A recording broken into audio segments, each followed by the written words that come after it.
अस्सलाम वालेकुम नाजरीन, मैं हूं मोहम्मद आमिर जमील। रेड बॉक्स में आपको खुशामदीद। एक शख्स के लिए पाकिस्तान में घर बनाना कितना मुश्किल काम है, इस बात का अंदाज़ा हम इस बात से लगा सकते हैं कि इस वक्त पाकिस्तान में तकरीबन 1.5 करोड़ घरों की शॉर्टेज मौजूद है। और अगर इस नंबर को और स्पेसिफाई कर दिया जाए तो ये नंबर बहुत बढ़ जाता है। मसलन अगर 4 अफराद पे ही बात की जाए तो तकरीबन 2 करोड़ घरों की शॉर्टेज पाकिस्तान में नज़र आती है। ये घरों की शॉर्टेज मौजूद क्यों है और इस पर कोई काम क्यों नहीं कर रहा था, ये भी एक सवाल है और इस पर भी इन्वेस्टिगेशन होनी चाहिए। लेकिन इस वक्त मौजूदा हुकूमत का बहुत ज़्यादा ध्यान है कि पाकिस्तान में हाउसिंग एंड फाइनेंस को सपोर्ट किया जाए।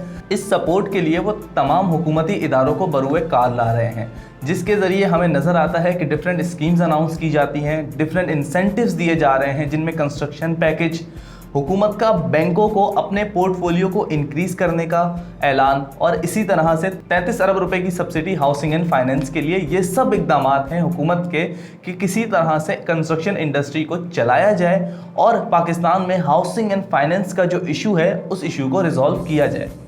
इस हवाले से पिछले दिनों बहुत सी डेवलपमेंट्स हुई जिनके अंदर बैंक्स को हिदायत दी गई कि वो अपने पोर्टफोलियो को, जो कि 2% है, यानी हाउसिंग एंड फाइनेंस के लिए हमारे यहाँ पर बैंक तकरीबन अपने पोर्टफोलियो का 2% यानी बहुत कम हिस्सा फाइनेंस करते हैं हाउसिंग एंड फाइनेंस के अंदर, उसे इंक्रीज कर 5% पर ले जाया जाए और हर बैंक के लिए ये मैंडेटरी करार दिया गया। स्टेट बैंक के मुताबिक कि हर बैंक से कहा गया है कि वो अगले साल तक के लिए अपने पोर्टफोलियो का 5% हिस्सा हाउसिंग एंड फाइनेंस के अंदर इन्वेस्ट करे और लोगों को घर फराहम करने में मदद फराहम करे। लेकिन इसके अंदर मसला ये आ रहा था कि अगर गवर्नमेंट इसके अंदर गारंटी नहीं देगी कि हाउसिंग एंड फाइनेंस को सपोर्ट करनी है या नहीं, तब तक बैंक अपना पैसा उन लोगों को नहीं देंगे जिन्हें घर बनाने हैं। क्योंकि अगर वो घर बनाने के लिए देते हैं तो इस दरमियान गारंटी ख़त्म हो जाएगी और बैंक्स को पैसा अपनी जेब से वापस करना पड़ेगा अगर उन्हें हाउसिंग एंड फाइनेंस के अंदर इन्वेस्टमेंट की है। तो इस सब पे एक बहुत ही पेचीदा मामला नज़र आता था और उसे काफ़ी दिनों बाद रिजॉल्व किया गया एक प्रेस रिलीज़ के ज़रिए। तो इस सब पर बात करने के लिए हमारे साथ मौजूद हैं कंस्ट्रक्शन इंडस्ट्री के एक्सपर्ट हैं, इकोनॉमिस्ट हैं, सर शकील अनवर कमाल साहब। सर आपका बहुत बहुत शुक्रिया। आपका भी बहुत बहुत शुक्रिया। सर सबसे पहले ये बता दें कि कंस्ट्रक्शन इंडस्ट्री या हाउसिंग एंड फाइनेंस की बात करें, ये पाकिस्तान का एक बहुत बड़ा मसला है, तो इस मसले के हवाले से क्या कहेंगे आप पहले? जी बहुत शुक्रिया आपका पहले तो। दूसरी बात ये है कि पाकिस्तान के अंदर हाउस फाइनेंसिंग कभी भी इसका रुझान नहीं रहा।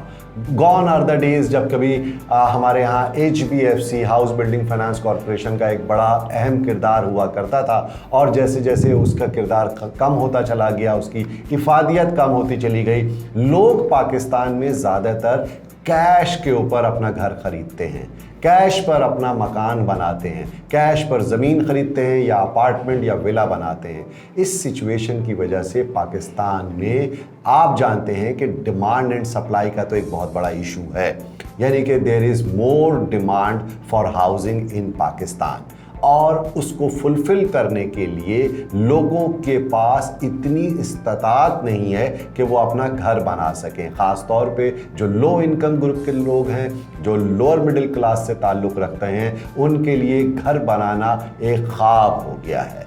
चूँकि पूरी दुनिया में हाउसिंग एंड हाउस फाइनेंसिंग एक बाकायदा इंडस्ट्री का दर्जा रखती है और एक बैंकों का बहुत बड़ा पोर्टफोलियो हाउस फाइनेंसिंग में इस्तेमाल होता है। बदकिस्मती से पाकिस्तान में इसका बहुत कम हिस्सा इस्तेमाल हो रहा है और बैंक सिर्फ 2% उनका जो बैंक का जो पोर्टफोलियो है वो हाउस फाइनेंसिंग में इस्तेमाल कर रही है। जबकि अगर आप इसका मवाजना सिर्फ इंडिया से करते हैं तो वहाँ 10% से ज़ायद हाउस फाइनेंसिंग अवेलेबल है बैंकों की तरफ से। इसी तरह डेवलप्ड नेशंस में अगर आप जाते हैं, यूरोप और अमेरिका में, तो 40% और 50% से ज़्यादा बैंक्स हाउस फाइनेंसिंग पर अपने लोन दे रहे हैं, लोगों को मॉर्टगेज फैसिलिटी दे रहे हैं, लोगों को घर बनाने की सहूलत मिल रही है। और जैसा कि आप जानते हैं कि अमेरिका के अंदर या वेस्टर्न वर्ल्ड के अंदर घर मॉर्टगेज से ही बनाया जाता है। मॉर्टगेज एक इंडस्ट्री है बाकायदा और हाउस फाइनेंसिंग के बगैर वहाँ घर बनाने का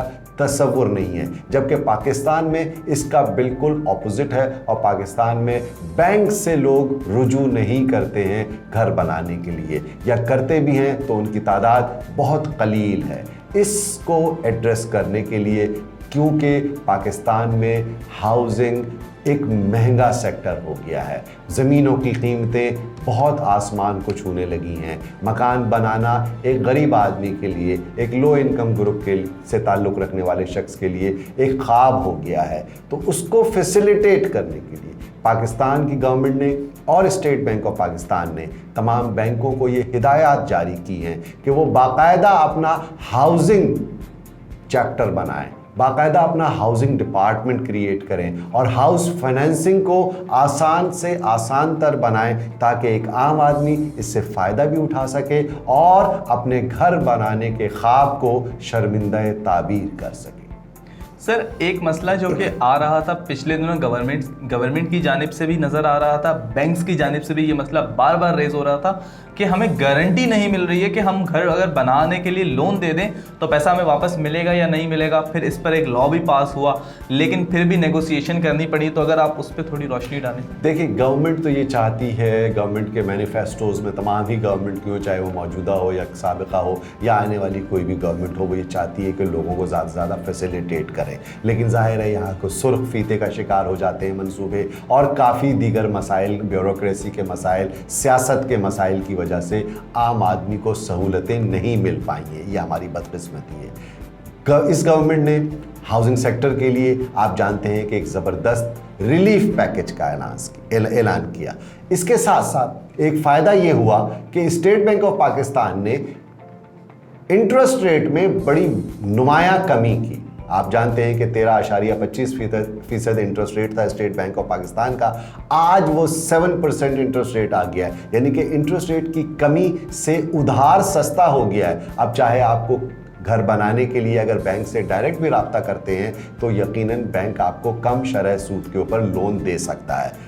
گورنمنٹ نے جو کہا کہ جی نیا پاکستان ہاؤسنگ اسکیم اس نے لانچ کی، 50 لاکھ گھروں کا منصوبہ پیش کیا جو کہ جس پر کام ہو رہا ہے۔ ابھی تک اس کی کوئی کنکریٹ ایویڈنس ہمیں نہیں ملے ہیں کہ بظاہر کوئی چیز زمین پر نظر نہیں آ رہی ہے، لیکن بیک اینڈ پہ کام ہو رہا ہے۔ اس سلسلے میں بینکوں کے ساتھ state bank of Pakistan negotiate کر رہا ہے تاکہ وہ ایک عام آدمی کو یا اس سیکٹر میں لو کاسٹ ہاؤسنگ اسکیمز کے اندر جو لوگ انویسٹ کرنا چاہتے ہیں ان کو فیسیلیٹیٹ کیا جائے۔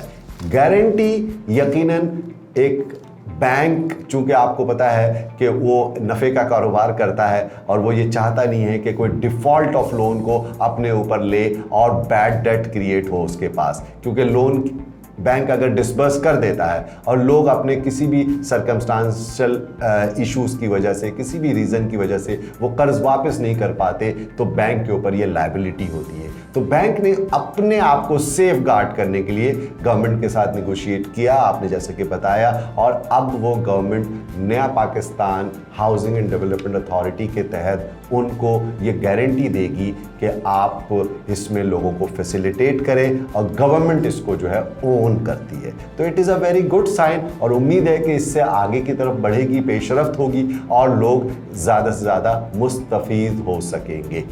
سر اگر نیا پاکستان ہاؤسنگ اسکیم کی بات کریں تو آپ نے خود بھی بات کی ہے، اس کے تحت 125 اسکوائر یارڈ پہ آپ کو تقریباً گورنمنٹ کی گارنٹی کے ساتھ 5% پہ گھر مل جائے گا۔ اسی طرح سے جس بندے کے پاس اپنا گھر ہے اسے 5% سے 7%، 5 سال اور 10 سال کے وقفے سے، جس کے پاس اپنا گھر ہے اسے تقریباً 35 لاکھ کا لون ملے گا، اور جس کے پاس 125 اسکوائر یارڈ سے زیادہ کا ہے اسے 7 سے 9%، اور کائبور 4% یعنی 400 بیسس پوائنٹس کے قریب اس کے لون کے ساتھ ان کو لون مل سکے گا تقریباً 60 لاکھ روپے تک کا۔ تو یہ اسکیم کامیاب ہو سکے گی؟ نیا پاکستان اسکیم کے تحت اگر 50 لاکھ گھر بھی بنا دیے جائیں تو کیا شارٹیج کم ہو جائے گی؟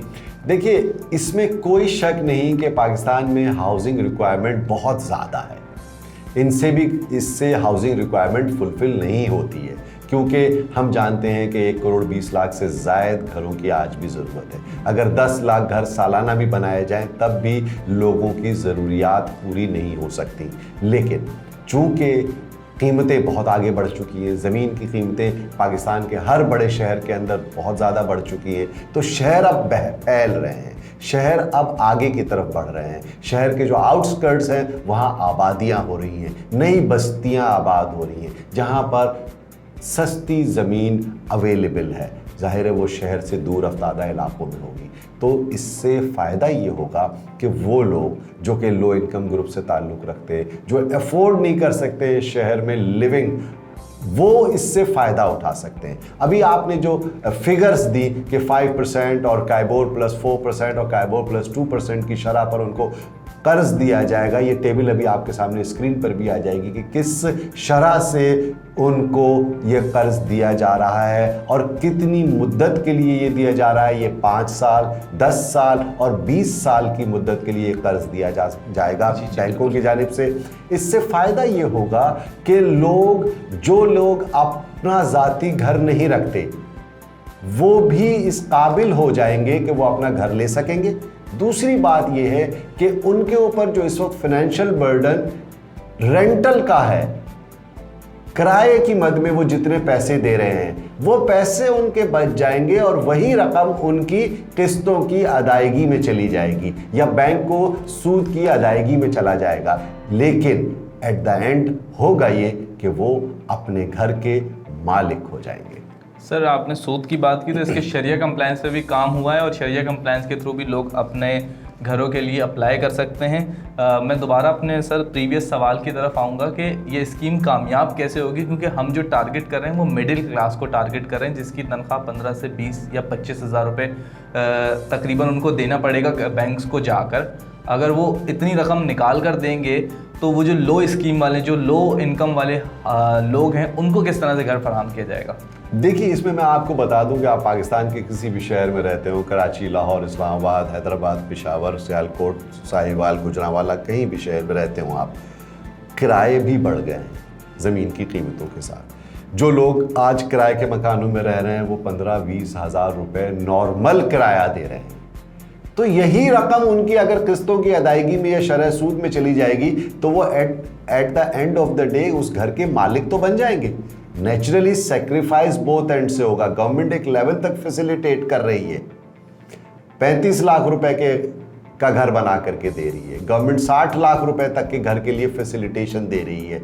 तो जाहिर है इसका जो रेंटल वैल्यू बनती है वो 15 से 20 हज़ार से कम नहीं हो सकती, क्योंकि इसमें इंटरेस्ट रेट भी इंक्लूड है, इसमें प्रिंसिपल अमाउंट की भी अदायगी करनी है। तो नेचुरली चाहे वो टाइम 5 साल का हो, चाहे वो 10 साल का हो, चाहे वो 20 साल का हो, इसी रकम की वापसी का शेड्यूल बनेगा जिसकी वजह से वो मकान के मालिक हो जाएंगे। एक सवाल आपने जो किया कि ये मुमकिन कैसे होगा, उसका तो मैंने आपको बताया, लेकिन इसके 2 इसमें फैक्टर्स हैं। एक है एंड यूज़र, यानी कि बायर है, डिमांड है, लो इनकम ग्रुप से, लोअर मिडिल क्लास से ताल्लुक़ रखने वाले millions of people living in Pakistan जिनको घर बनाने की ख्वाहिश है और उनकी एक हसरत है। इसको पूरा करेगा कौन? इसको गवर्नमेंट ने फैसिलिटेट कर दिया इंटरेस्ट रेट कम करके, शरह सूद कम करके, बैंकों को फैसिलिटेशन की इजाज़त दे दी और उनको कहा कि अपने पोर्टफोलियो को बढ़ाएं और ज़्यादा से ज़्यादा लोगों को फैसिलिटेट करें और एक आसान तरीक़ा राइज करें जिससे आम आदमी सहल तरीके से इससे फ़ायदा उठा सके। दूसरा, जो बिल्डर्स हैं, जो डेवलपर्स हैं, जो गवर्नमेंट की हाउसिंग स्कीम्स हैं, ये उनको अब फैसिलिटेट करना है, उनको ये लो कॉस्ट हाउसिंग क्रिएट करके देनी है एंड यूज़र के लिए। तो इस सिलसिले में गवर्नमेंट के साथ आबाद, आप जानते हैं कि association of builders and developers Pakistan, वो भी एक गवर्नमेंट के साथ मिली हुई है और उसको जो है फैसिलिटेट करने की कोशिशों में लगी हुई है ताकि जल्द से जल्द ये ख्वाब शर्मिंदा ताबीर हो सके। बहुत बहुत शुक्रिया सर आपका। उम्मीद है आप लोगों को इससे बहुत हेल्प मिली होगी। अगर आपको इस हवाले से कोई भी क्वेश्चन है तो आप कमेंट सेक्शन में लिख सकते हैं, हमारी टीम आपसे रब्ता करेगी। हम आपको ज़रूर कोशिश करेंगे हर किस्म की फैसिलिटेशन देने की। मज़ीद खबरों और अपडेट्स के लिए देखते रहिए रेड बॉक्स।